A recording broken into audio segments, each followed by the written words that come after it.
Hey everybody, how's it going? Mike from the Focus Garage here, and in today's video we are going to be talking about Carvana. Now, as you may have seen in recent videos, I was talking about how I sold my GTI to them, so I want to give you guys my true and honest opinions on how that transaction went and if I'd recommend it to somebody else. Now, before this video gets started, know that I am not personally in the business of buying and selling cars, and I am in no way, shape, or form a financial advisor. So if you're looking, to hold me accountable for any poor decisions or great decisions you may make, don't do that. Now, one thing I want to touch on before I get too into the details about this is to have a realistic expectation. I can't tell you how many times on different Facebook groups or forums or even in person I hear people talking about, don't sell your car to Carvana, it's a ripoff. Don't sell your car to CarMax, it's a ripoff. Okay, obviously you need to understand two things. One, that dealerships are going to be in the business to make money. If they were doing it for free, it would be a charity and not a business. And two, in order to sell your car to an establishment like this, you need to have a car that's desirable enough for them to resell. If you've got a vehicle that they're just going to be selling at auction, the margins are going to be in a way to where you're not going to get nearly as much for your car. So for example, like with my GTI here that I just sold to them, with right around 50,000 miles. So the car was obviously, just a couple years old, with about 50,000 miles on it, is something that they're going to be able to resell to their customer base. They're not going to have to pretty much dump this car at auction and pay me auction value for it. With that being said, the whole process was extremely simple and extremely painless.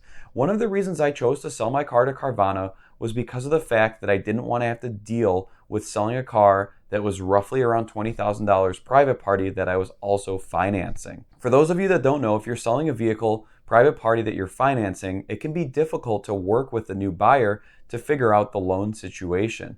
There's sometimes a payoff letter involved, whether or not you pay off the balance and get the title first, a whole slew of things. And if you want a whole video about me explaining how to sell a car private party that you're financing, let me know.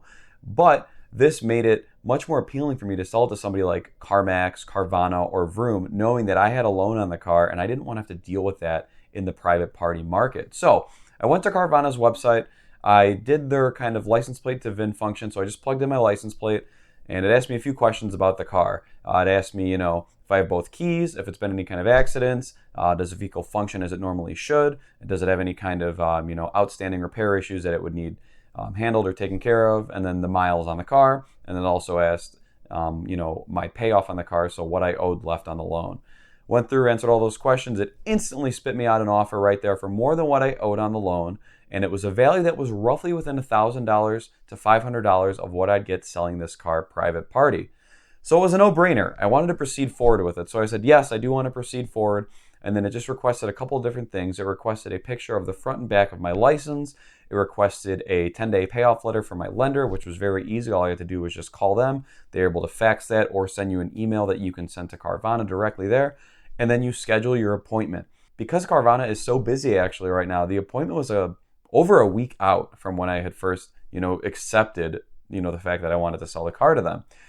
So when the appointment came, it was so simple. The whole process with the representative from Carvana literally took 6 minutes. I signed, I think, 4 or 5 pieces of paper, and they gave me a check right there on the spot for the difference between what they were paying me and what the vehicle was still owed with my lender. It was done. That was it. They came with, the little trucks that you see on the TV commercials there. They loaded it right up onto the truck there and drove away. I kid you not, it was literally a 6-minute in-person transaction by the time the person actually came here, looked around the car, took their pictures of it, took the keys and loaded it on the truck. It was insane. It really is that simple. Now, I've been wanting to be in a situation where I could sell a car to Carvana for a while, just because I've read online and I've seen, obviously, and heard stories from other people of how great of an experience it was. And let me tell you, it is no exaggeration. It really is that easy and that simple, and it's a great experience.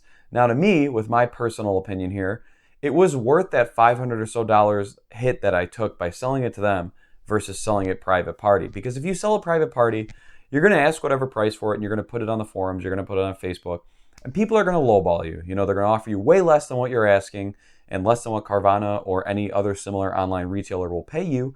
And then there's the whole hassle of having to let strangers test drive your car, taking time out of your day for people that may or may not show up. And it's just a headache and it's a hassle. And I've owned 20 plus vehicles now. I think I'm going closer to 30 now. And for a car that's newer with lower miles that a dealer can resell easily, it makes sense to sell it to somebody like Carvana. Now, I did try all of the online retailer sites. I tried Vroom, I tried Carvana.